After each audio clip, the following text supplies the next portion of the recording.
May 17, 2017, Wednesday of the 5th week of Easter. A reading from the Acts of the Apostles. Some who had come down from Judea were instructing the brothers, "Unless you are circumcised according to the Mosaic practice, you cannot be saved." Because there arose no little dissension and debate by Paul and Barnabas with them, it was decided that Paul, Barnabas, and some of the others should go up to Jerusalem to the apostles and presbyters about this question. They were sent on their journey by the church and passed through Phoenicia and Samaria, telling of the conversion of the Gentiles, and brought great joy to all the brethren.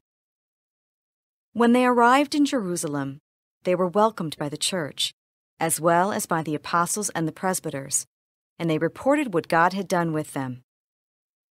But some from the party of the Pharisees who had become believers stood up and said, "It is necessary to circumcise them and direct them to observe the Mosaic law." The apostles and the presbyters met together to see about this matter. The word of the Lord.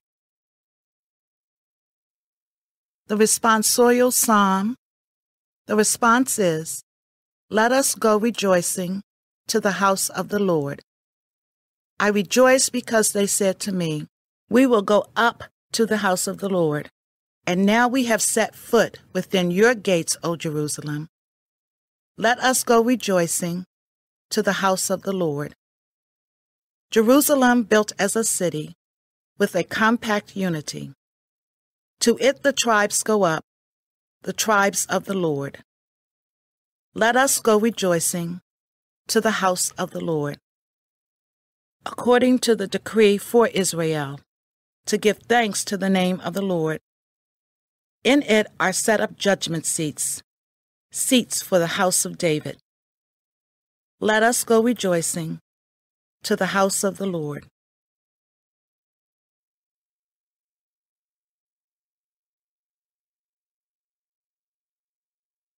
A reading from the Holy Gospel according to John. Jesus said to his disciples, "I am the true vine, and my Father is the vine grower. He takes away every branch in me that does not bear fruit, and every one that does he prunes so that it will bear more fruit. You are already pruned because of the word that I spoke to you. Remain in me as I remain in you.